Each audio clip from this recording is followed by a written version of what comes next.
O fim de semana nos Países Baixos terminou muito mal para a Ferrari com a dupla desistência de Hamilton e Leclerc. E infelizmente as coisas não começaram melhor em Monza. Na verdade, Lewis terá que começar com uma penalidade de 5 posições no grid por não terem respeitado as bandeiras amarelas duplas antes da largada do Grande Prêmio dos Países Baixos. Isso me parece principalmente uma penalidade injusta, pois Hamilton reduziu a velocidade, mas não o suficiente. No vídeo de hoje, analisaremos as motivações dos comissários. Por que a penalidade não foi aplicada imediatamente ou pelo menos durante a corrida? Assim, ele poderia cumprir a penalidade antes da desistência, ao invés de fazê-la durante nossa corrida em casa para todos os fãs da Ferrari. Também precisamos falar de Leclerc, que felizmente não será penalizado. Além disso, pois sua ultrapassagem é uma obra de arte, um golpe de gênio. Não se pode penalizar um movimento técnico desses na Fórmula 1. Vamos analisar as declarações de Hamilton, Leclerc e Vasseur e fazer uma avaliação geral antes de Monza. E ouvindo Toto Wolff, que acusou a Ferrari, assim como as palavras de Lando Norris. Antes de começar, por favor deixe um like de apoio, inscreva-se e ative as notificações para não perder nenhuma novidade relacionada à Fórmula 1 e à Ferrari. Dito isso, vamos começar. Os comissários haviam alertado todos os pilotos. Na última curva antes dos boxes, bandeiras amarelas duplas seriam exibidas para proteger a equipe na pista. Nesses casos, a regulamentação exige uma desaceleração decisiva. No entanto, a telemetria da Ferrari mostrou que Hamilton reduziu sua velocidade em apenas 20 km por hora em relação aos dados analisados durante os treinos livres, com menos de 20% de liberação do acelerador e freando a apenas 70 metros antes dos boxes. Pouco para a FIA, que inicialmente considerava uma penalidade de 10 posições no grid. Finalmente, devido à redução parcial do ritmo de Hamilton, a penalidade foi reduzida pela metade, uma penalidade de 5 posições em Monza. Enquanto a situação é diferente para Charles Leclerc. Durante a relargada após o safety car, ele tentou uma ultrapassagem sobre Russell na chicane do terceiro setor, curvas 11 e 12, uma manobra agressiva mas espetacular, com as rodas na brita e na borda da pista, e um contato inevitável. O incidente foi analisado após a corrida com os pilotos ouvidos diretamente. Segundo os oficiais, não há provas claras de que a Ferrari número 16 tenha saído da pista. Nem Leclerc nem Russell se acusaram mutuamente de má conduta. Os dois descreveram como um incidente normal de corrida. As diretrizes da FIA estipulam que na ultrapassagem por dentro, o eixo dianteiro deve estar pelo menos ao nível do espelho do adversário, enquanto na saída da curva, é preciso estar à frente no centro da curva. As imagens não mostraram de forma conclusiva que Leclerc estivesse completamente fora dos limites. Portanto, não há penalidade. O monegasco destacou a gravidade da manobra. Ele disse que era uma manobra de ataque agressiva, mas estamos lutando pelo campeonato de construtores. Sempre há um risco ao fazer manobras na limite. Foi uma das poucas oportunidades que tive para ultrapassar. E Russell respondeu: eu segui a minha trajetória, não empurrei ele. As regras dizem que dentro da curva, eu tinha a linha de dentro. Ele arruinou minha corrida. Portanto, o resultado final é que Hamilton foi penalizado com 5 posições no grid para Monza. Enquanto isso, pelo menos Leclerc saiu ileso da investigação. Na minha opinião, se começarmos a penalizar incidentes como o de Leclerc e Russell, bem, não deixe os pilotos continuarem competindo. Vamos parar de falar de automobilismo. Vamos falar de carros em fila indiana que não ousam ultrapassar, exceto quando o DRS está disponível. E eu não quero ver essas situações. Quero ver os pilotos ousando ultrapassar na limite, como faziam antigamente. E se a ultrapassagem também envolver um pouco de aventura na brita. E também para fazer um pouco de ação de roda a roda na pista. É bem-vindo. Precisamos de um pouco mais de espetáculo na Fórmula 1. E digo isso não porque Leclerc tenha realizado a manobra, e é por isso que sou a favor do monegasco, mas eu teria dito isso independentemente do piloto que realizou esse gesto. Se Russell tivesse feito a mesma coisa, exceto ao contrário, eu teria elogiado Russell, pois é exatamente a manobra técnica que apreciei. Depois, sabemos que Leclerc nos habituou a fazer manobras limites, principalmente na frenagem, derrapagens magistrais. E é por isso que não me surpreende que tenha sido ele quem realizou essa manobra de ultrapassagem. Mas quero dizer o seguinte: qualquer piloto que fizesse essa manobra, eu teria elogiado, pois precisamos desse tipo de ultrapassagens que são um pouco diferentes do habitual. Lembro, por exemplo, da ultrapassagem de Alonso sobre Hamilton em Bahrein, no início de 2023. Uma ultrapassagem fora do comum, em um lugar onde normalmente ninguém ultrapassa. Mas são essas ultrapassagens que nos dão a emoção de acompanhar a Fórmula 1. Então sim, de acordo com os regulamentos, Leclerc saiu dos limites da pista. Eles deveriam ter penalizado se tivessem seguido exatamente as regras. Mas felizmente, neste caso, o incidente foi considerado como um incidente de corrida. Claro, não estamos falando de um incidente de corrida, porque foi uma manobra de ultrapassagem. Mas foi assim que a FIA justificou essa ação para torná-la legal. E isso também me dá um pouco de arrepios, pois temos que dizer que foi um incidente de corrida quando na verdade não foi, para permitir uma manobra dessas. Parece-me um pouco surreal dito isso. Também quero dar minha opinião sobre o caso Hamilton, mas primeiro vamos ouvir suas palavras juntos. Foi um fim de semana para esquecer para a Ferrari em Zandvoort, com uma saída dupla da pista e 0 pontos. O objetivo é se redimir já em Monza, e Hamilton terminou sua corrida após apenas 20 voltas, colidindo com a parede na curva 3, depois de perder o controle do SF25. O resultado é amargo, não faz sentido esconder isso. Para a equipe vermelha também podemos ler um lado menos negativo. Já em 2023, a corrida holandesa foi um ponto de virada. Naquele momento, a Ferrari aprendeu a lidar melhor com uma pista que era difícil para o carro. No ano passado, Leclerc subiu ao pódio. Este ano, a lição diz respeito principalmente à abordagem do fim de semana. A SF25, de fato, continua enfrentando dificuldades nas curvas longas, que exigem muita aderência na dianteira, e Zandvoort é repleto delas. Portanto, não é surpreendente que a equipe tenha enfrentado dificuldades já na sexta-feira, precisando revisar a configuração após as primeiras voltas. As mudanças ajudaram a reduzir a diferença, mas não o suficiente para brilhar na classificação. Na corrida, Hamilton manteve a 7ª posição com um ritmo semelhante ao de Leclerc. O piloto britânico conseguiu se aproximar quase do alcance do DRS da Mercedes, mas não tinha ritmo suficiente para atacar. Mas aqui está o ponto mais importante da corrida de Hamilton. De fato, quando as primeiras gotas de chuva começaram a cair. Hamilton tinha sugerido à equipe acelerar a saída dos boxes para tentar um undercut sobre Russell. No entanto, a Ferrari priorizou Leclerc, tentando surpreender os touros de corrida de Ajar, que lutavam pela 4ª colocação.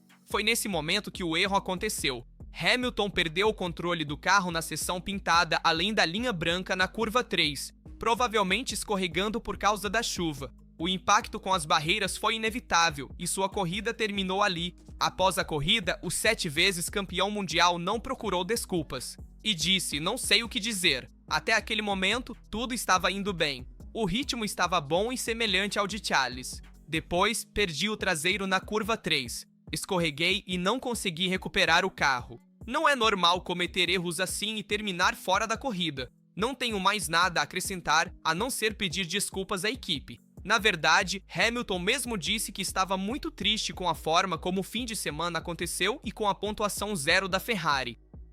Mas eles aprenderam muito. Na verdade, para a Ferrari, uma sexta-feira que foi um dia negro poderia ser a pior dos últimos 3 anos. Como disse Vasseur mesmo posteriormente, vamos ouvi-lo juntos. Bem, apesar desta sexta-feira muito complicada, a Ferrari conseguiu recuperar o bom ritmo para o domingo, tanto com Leclerc quanto com Hamilton. Na minha opinião, o erro de Hamilton ocorreu em um momento em que chovia muito, e assim a parte pintada estava muito escorregadia, e ele perdeu o traseiro. Quando você está tão envolvido e na fronteira com o carro, erros como esse podem acontecer. Portanto, não é totalmente culpa de Hamilton, mas a culpa recai sobre o carro, que estava muito nervoso e já tinha sido objeto de reclamações após as qualificações. Ele mesmo também disse que é um erro que um 7 vezes campeão mundial não deveria cometer. Mas ele também reiterou em palavras que em sua carreira pode contar na mão o número de incidentes como este. Para quem eu falei? Sair sem nada na mão machuca Hamilton, mas ele permanece positivo e mentalmente focado no objetivo desta temporada. Ele ainda tenta sentir melhor o carro e luta por posições importantes quando surge a oportunidade. Mas vamos ouvir as palavras de Toto Wolff sobre o caso Leclerc Antonelli, porque ele tomou uma posição clara. Na verdade, Toto Wolff ofereceu uma perspectiva diferente e afirmou: "Me perguntei o que teria acontecido se Kimi tivesse ultrapassado uma Ferrari. Acho que os fãs italianos teriam ficado felizes. Quero um piloto italiano que ataque, que empurre o carro além de seus limites, e foi isso que ele fez. Não acho que ele quisesse eliminar uma Ferrari, mas tentou. Peço desculpas a Charles e à equipe de Maranello, mas queremos que Kimi continue tentando ultrapassagens." O diretor da equipe Mercedes também falou sobre a trajetória de crescimento de Antonelli, destacando que nos últimos 9 GP ele marcou pontos apenas 2 vezes. Quando confirmamos isso para Monza no ano passado, dissemos a ele que teria um ano de aprendizado. Comete erros e passa por altos e baixos, e este fim de semana é uma prova disso. Um erro na FP1 colocou em dificuldade, mas na corrida, quando teve uma pista livre, foi o mais rápido logo atrás da McLaren. Então aconteceu um incidente com Leclerc que comprometeu tudo, e Toto Wolff fez uma avaliação positiva. Não estamos lutando pelo campeonato de construtores, no máximo pelo 2º ou 3º lugar. A prioridade é se preparar para o próximo ano. Cada erro é uma lição. Para nós, é mais importante que Kimi continue tentando ultrapassar e evoluindo, do que pensar apenas nos pontos desta temporada. E Leclerc também compartilhou sua opinião sobre o contato com Kimi e Antonelli na 52ª volta. E o monegasco disse: "Foi um golpe duro, um erro do Kimi. Aqui, é preciso ser agressivo para ultrapassar, mas talvez ele tenha sido agressivo demais. Ele tocou na minha parte traseira esquerda e foi lá que minha carreira terminou. Eu não qualificaria isso como um erro de rookie. Essas coisas podem acontecer no 1º ou no 5º ano. E eu realmente ouvi muitas teorias sobre esse incidente envolvendo Kimi, Antonelli e Charles Leclerc. Alguns dizem que Kimi fez de propósito para dificultar Leclerc e a Ferrari. No final, eles estão lutando pelo 2º lugar no campeonato de construtores. E a pontuação 0 da Ferrari beneficia bastante a Mercedes. Mas acho que tudo isso são apenas especulações. Do meu ponto de vista, Kimi tentou ultrapassar. Ele viu que não podia fazer isso. Ele ampliou sua trajetória para tentar se alinhar com Leclerc. E infelizmente, ele o atingiu. Ele também teve muito subesterço. Então, ele não tinha controle total do carro, Kimi e Antonelli naquele momento. E como Charles disse, foi um erro de julgamento. Isso pode acontecer no 1º ou no 5º ano. Realmente não é um erro de rookie. Você pensa, caramba, ele cometeu um erro óbvio. Não é um erro trivial. Isso pode acontecer com qualquer um. Portanto, de uma forma ou de outra, precisamos justificar esse erro do Kimi. É uma pena que ele tenha se saído bem contra a Ferrari, o que resultou em um 0 duplo na Holanda. E acima de tudo, que ele seja o principal adversário no campeonato de construtores. Queremos ver uma batalha na pista, com respeito e sem abandonos de ambos os lados. Dito isso, tenho certeza de que Kimi irá progredir nesta segunda metade da temporada e que conseguirá trazer resultados úteis para a equipe. Concordo com Toto Wolff quando ele diz que Kimi e Antonelli devem tentar ultrapassagens, ser agressivos, depois reduzir essa agressividade com o tempo, como fez Max Verstappen em sua carreira. Todos nos lembramos de quão agressivo ele era quando era mais jovem. Kimi e Antonelli deveriam seguir o mesmo caminho. No final, a Mercedes não se importa em terminar em 2º ou 3º lugar no campeonato de construtores este ano. O objetivo é ter um piloto pronto para o próximo ano. Quem pode apoiar George Russell? E Leclerc também comentou a estratégia da Ferrari. Na verdade, ele disse que era necessário parar nos boxes para cobrir o undercut de Antonelli. Foi uma decisão que achei desnecessária pelo rádio. Na realidade, os pneus não estavam em más condições até aquele momento. Mas provavelmente a equipe viu que a volta de Kimi foi muito forte, e eles pensaram que eu o ultrapassaria. No final, não terminei a corrida. Portanto, é difícil dizer se essa decisão foi correta ou não, mas não acho que seja o ponto principal do fim de semana. Sobre as ultrapassagens de Leclerc e Russell, os sensores indicaram que eles ultrapassaram os limites, mas os comissários não os puniram, como também mencionamos anteriormente. Na realidade, não há prova clara de que Leclerc tenha ultrapassado fora dos limites da pista. No entanto, outro documento da FIA mostra uma contradição, pois algumas voltas foram anuladas por ultrapassar os limites da pista. E para Leclerc, isso marca a volta em que ele ultrapassou Russell. Como também destacou Vassar, impor uma penalidade teria significado uma penalidade na grade em Monza, e isso teria sido um golpe muito duro para a Ferrari. Assim, a decisão final evitou consequências, mas ainda há uma divergência entre o que foi declarado aos comissários e o que os sistemas automáticos registraram. E quero mencionar isso, claro, a título de referência. O problema não é isolado, pois o mesmo painel de comissários aplicou uma penalidade de 10 segundos a Sainz por um contato que na verdade foi iniciado por Lawson, que perdeu o controle de seus carros de corrida. E muitos destacam essa divergência regulatória e comportamental da federação. No entanto, neste caso, concordo com Vassar, que disse que penalizar Leclerc teria sido injusto. Ele afirmou que ele foi agressivo, mas em uma pista tão estreita é preciso ser. Russell achava que Charles iria por um lado, mas ele atacou pelo outro. Não acho que ele tenha visto. Foi uma boa manobra de ultrapassagem. Não acho que ele mereça uma penalidade. Seria uma punição excessiva.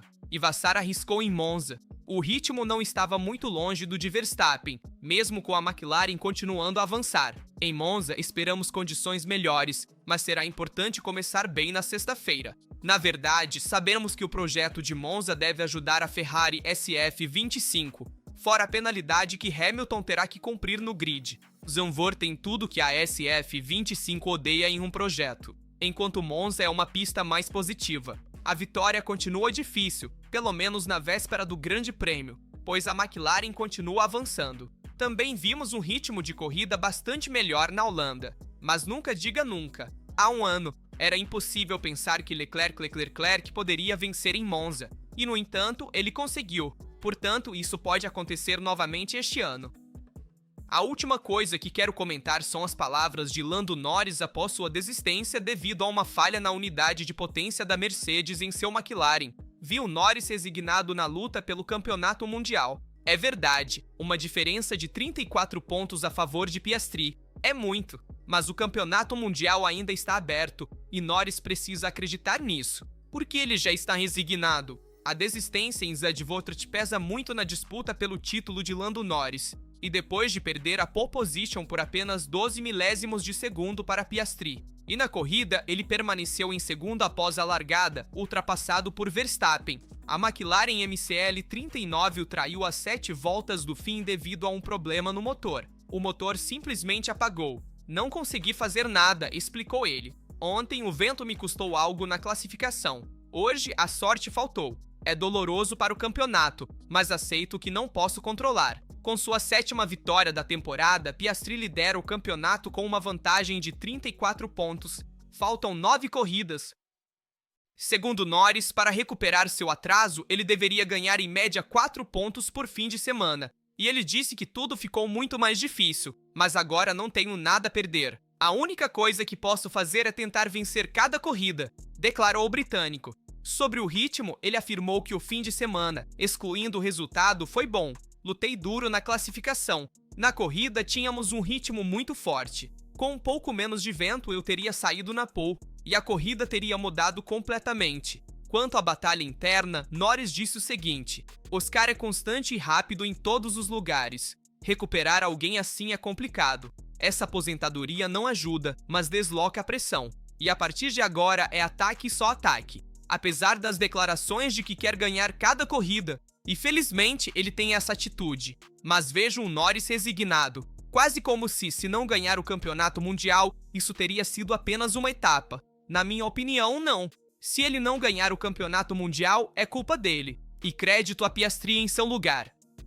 Ele cometeu muito menos erros do que Norris. Certamente é o último episódio da aposentadoria de Norris na Holanda. Não é diretamente culpa dele, mas a unidade de potência se apagou, como ele mesmo afirmou. No entanto, Norris sempre tem uma desculpa pronta, seja uma rajada de vento, ou um segundo lugar que é aceitável, porque ele pode fazer melhor na corrida. Ele sempre tem uma desculpa preparada, e nunca consegue lidar com a situação como ela é. Enquanto isso, Piastri é muito mais objetivo nesse aspecto, e por essa razão, acho que ele tem mais chances de ganhar o título. Compartilhe sua opinião nos comentários sobre todos os assuntos que abordamos no vídeo. Como sempre, lembro de deixar um like, de se inscrever e ativar as notificações, para não perder nenhuma novidade sobre Fórmula 1 e Ferrari. É tudo por aqui do Rastro. Nos vemos no próximo vídeo.